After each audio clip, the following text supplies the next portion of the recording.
ಬೆಂಗಳೂರಿನಲ್ಲಿ ಚಳಿ ಶೀತಗಾಳಿ ಮುಂದುವರೆದಿದೆ. ತಿಂಗಳಾಂತ್ಯದವರೆಗೂ ಕಡಿಮೆ ಉಷ್ಣಾಂಶ ಮುಂದುವರಿಯುವ ಸಾಧ್ಯತೆ ಇದೆ ಅಂತ ಹವಾಮಾನ ಇಲಾಖೆ ತಿಳಿಸಿದೆ. ಮುಂದಿನ ಒಂದು ವಾರ ಕನಿಷ್ಠ ತಾಪಮಾನ 14ರಿಂದ 15 ಡಿಗ್ರಿ ಸೆಲ್ಸಿಯಸ್ ಇರಲಿದೆ ಅಂತ ಹೇಳಿದೆ.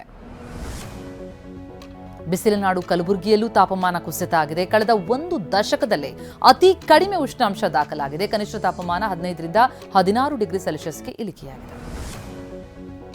ಬೀದರ್ ಜಿಲ್ಲೆಯಲ್ಲೂ ಅಷ್ಟೇ ತಾಪಮಾನ ಭಾರಿ ಕುಸಿತ ಕಂಡಿದೆ. ಜಿಲ್ಲೆಯಲ್ಲಿ ಇವತ್ತು ಕನಿಷ್ಠ ತಾಪಮಾನ 14 ಡಿಗ್ರಿ ಸೆಲ್ಸಿಯಸ್, ಗರಿಷ್ಠ 18 ಡಿಗ್ರಿ ಸೆಲ್ಸಿಯಸ್ ಇರಲಿದೆ. ಮೈಕೊರೆಯುವ ಚಳಿ ಇನ್ನೂ ಕೆಲವು ದಿನಗಳ ಕಾಲ ಇರುತ್ತೆ ಅಂತ ಇಲಾಖೆ ತಿಳಿಸಿದೆ.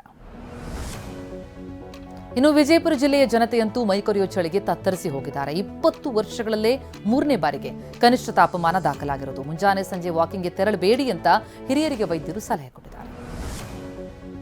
ದೆಹಲಿಯಲ್ಲಿ ವಿಷಕಾರಕ ವಾಯುಮಾಲಿನ್ಯ ಮುಂದುವರೆದಿದೆ. ಗಾಳಿ ಗುಣಮಟ್ಟ ಸೂಚ್ಯಂಕ 329ರಷ್ಟಿದೆ. ಬೆಳಗ್ಗೆ ರಾಷ್ಟ್ರ ರಾಜಧಾನಿಯ ಬಹುತೇಕ ಪ್ರದೇಶಗಳಲ್ಲಿ ದಟ್ಟ ಮಂಜು ಹೊಗೆ ಆವರಿಸಿತ್ತು. ಮಂದ ಬೆಳಕಿನಿಂದ ವಾಹನ ಸವಾರರು ಪರದಾಡುವಂತಾಯಿತು. ಜೈಲುಗಳಲ್ಲಿ ಮೊಬೈಲ್ ಗಾಂಜಾ ನಿಯಂತ್ರಿಸುವುದು ಒಂದು ದೊಡ್ಡ ಸವಾಲು ಅಂತ ಕಾರಾಗೃಹ ಇಲಾಖೆ ಮುಖ್ಯಸ್ಥ ಅಲೋಕ್ ಕುಮಾರ್ ಹೇಳಿದ್ದಾರೆ. ಟಿವಿ9ಗೆ ಕೊಟ್ಟಂತಹ ಸಂದರ್ಶನದಲ್ಲಿ ಮಾತನಾಡಿದ ಅವರು, ಕೆಲವರು ಕಳ್ಳ ಮಾರ್ಗದಲ್ಲಿ ಜೈಲುಗಳಿಗೆ ಸಾಗಾಟ ಮಾಡ್ತಿದ್ದಾರೆ.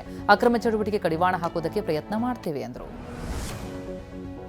ಚಿತ್ರದುರ್ಗದ ರೇಣುಕಾಸ್ವಾಮಿ ಬರ್ಬರ ಹತ್ಯೆ ಪ್ರಕರಣದ ಸಾಕ್ಷ್ಯಗಳ ವಿಚಾರಣೆ ಇವತ್ತಿನಿಂದ ಆರಂಭ ಆಗ್ತಾ ಇದೆ. ಬೆಂಗಳೂರಿನ 57ನೇ ಸಿಸಿಎಚ್ ಕೋರ್ಟ್ನಲ್ಲಿ ವಿಚಾರಣೆ ಶುರುವಾಗಲಿದೆ. ವಿಡಿಯೋ ಕಾನ್ಫರೆನ್ಸ್ ಮೂಲಕ ದರ್ಶನ್, ಪವಿತ್ರ ಗೌಡ ಸೇರಿದಂತೆ 7 ಆರೋಪಿಗಳು ಹಾಜರಾಗಲಿದ್ದಾರೆ. ದರ್ಶನ್ ಅಂಡ್ ಗ್ಯಾಂಗ್ನಿಂದ ಕೊಲೆಯಾದ ಪ್ರಕರಣದಲ್ಲಿ ರೇಣುಕಾಸ್ವಾಮಿ ಪೋಷಕರು ಕೂಡ ಸಾಕ್ಷಿಗಳು. ರೇಣುಕಾಸ್ವಾಮಿ ತಂದೆ ಕಾಶಿನಾಥಯ್ಯ 7ನೇ ಹಾಗೂ ತಾಯಿ ರತ್ನಪ್ರಭಾ 8ನೇ ಸಾಕ್ಷಿಯಾಗಿದ್ದಾರೆ. ವಿಚಾರಣೆಗೆ ಹಾಜರಾಗುವಂತೆ ಈಗಾಗಲೇ ರೇಣುಕಾಸ್ವಾಮಿ ಪೋಷಕರಿಗೆ ಸಮನ್ಸ್ ಜಾರಿಯಾಗಿದೆ. ಚಿಕ್ಕಮಗಳೂರು ಜಿಲ್ಲೆಯಲ್ಲಿ 22 ವರ್ಷದ ವಿದ್ಯಾರ್ಥಿನಿ ಸಾವನ್ನಪ್ಪಿದ್ದಾರೆ. ಶೃಂಗೇರಿಯಲ್ಲಿ ಓದ್ತಾ ಇದ್ದ ಶಿವಮೊಗ್ಗದ ತೀರ್ಥಹಳ್ಳಿಯ ದಿಶಾ ಹಾಸ್ಟೆಲ್ನಲ್ಲಿ ಎದೆನೋವಿನಿಂದ ಕುಸಿದು ಬಿದ್ದು ಮೃತಪಟ್ಟಿದ್ದಾರೆ. ಮೃತ ವಿದ್ಯಾರ್ಥಿನಿ ಅಂತಿಮ ವರ್ಷದ ಬಿಕಾಂ ಓದ್ತಾ ಇದ್ರು. ಬೆಂಗಳೂರಿನ ಪೊಲೀಸ್ ಇನ್ಸ್ಪೆಕ್ಟರ್ಗೆ ಮಹಿಳೆಯೊಬ್ಬರು ಕಾಟ ಕೊಡ್ತಿದ್ದಾರೆ. ಪ್ರೀತಿಸೋಣ ಬಾ ಅಂತ ರಾಮಮೂರ್ತಿ ನಗರ ಇನ್ಸ್ಪೆಕ್ಟರ್ ಸತೀಶ್ ಅವರ ಹಿಂದೆ ಪಾಗಲ್ ಪ್ರೇಮಿ ಬಿದ್ದಿದ್ದಾರೆ. ಪ್ರೀತಿಸದೆ ಹೋದ್ರೆ ಆತ್ಮಹತ್ಯೆ ಮಾಡ್ಕೊಳ್ತೀನಿ ಅಂತ ಬೆದರಿಕೆ ಹಾಕ್ತಿದ್ದಾಳಂತೆ. ಅಪ್ರಾಪ್ತ ಬಾಲಕಿ ಮೇಲೆ ಲೈಂಗಿಕ ದೌರ್ಜನ್ಯ ಎಸಗಿದ ಆರೋಪ ಪ್ರಕರಣ ಸಂಬಂಧ ಜನಪದ ಗಾಯಕ ಮ್ಯೂಸಿಕ್ ಮೈಲಾರಿಯನ್ನ ಬಂಧಿಸಲಾಗಿದೆ. ಮಹಾರಾಷ್ಟ್ರಕ್ಕೆ ಹೊರಟಿದ್ದ ಮ್ಯೂಸಿಕ್ ಮೈಲಾರಿಯನ್ನ ಬಾಗಲಕೋಟೆಯ ಮಹಾಲಿಂಗಪುರ ಠಾಣೆ ಪೊಲೀಸರು ದಸ್ತಗಿರಿ ಮಾಡಿದ್ದಾರೆ.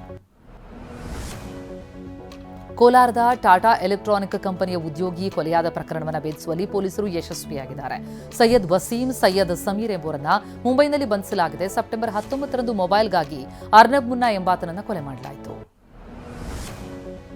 ಬಿಜೆಪಿ ಮುಖಂಡನ ಮೇಲೆ ಅಟ್ರಾಸಿಟಿ ಕೇಸ್ ದಾಖಲಾಗಿದೆ. ಬಿಟಿಎಂ ಲೇಔಟ್ ಕ್ಷೇತ್ರದ ಪರಾಜಿತ ಬಿಜೆಪಿ ಅಭ್ಯರ್ಥಿ ಕೆಆರ್ ಶ್ರೀಧರ್ ರೆಡ್ಡಿ ವಿರುದ್ಧ ಪರಪ್ಪನಗ್ರಹಾರ ಪೊಲೀಸ್ ಠಾಣೆಯಲ್ಲಿ ಪ್ರಕರಣ ದಾಖಲಿಸಲಾಗಿದೆ.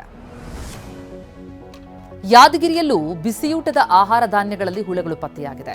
ಕೊಯ್ಲೂರು ಗ್ರಾಮದ ಸರ್ಕಾರಿ ಮಾದರಿ ಪ್ರಾಥಮಿಕ ಶಾಲೆಯಲ್ಲಿ ಅಕ್ಕಿ, ಗೋಧಿ, ತೊಗರಿಬೇಳೆ ಎಲ್ಲದರಲ್ಲೂ ನುಸಿ ಹುಳಗಳು ಪತ್ತೆಯಾಗಿದೆ. ಕೇವಲ ಕೊಯ್ಲೂರಿನ ಶಾಲೆ ಮಾತ್ರ ಅಲ್ಲ, ಬಹುತೇಕ ಶಾಲೆಗಳಲ್ಲಿ ಇದೇ ಸ್ಥಿತಿ.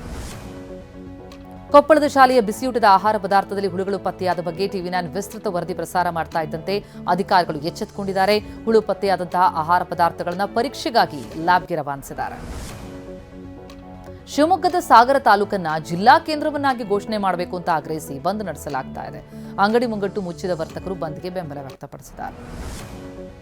ಚಾಮರಾಜನಗರದಲ್ಲಿ ನಡೆದಿದ್ದ ಚಿನ್ನ ದರೋಡೆ ಪ್ರಕರಣ ಸಂಬಂಧ 3 ಶಂಕಿತರನ್ನ ವಶಕ್ಕೆ ಪಡೆಯಲಾಗಿದೆ.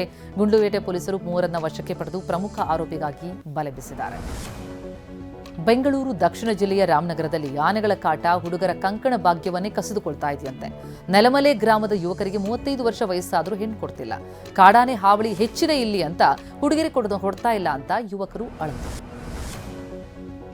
ತುಮಕೂರಿನ ತುರುವೇಕೆರೆಯಲ್ಲಿ ಚಿರತೆಯೊಂದು ಸೆರೆಯಾಗಿದೆ.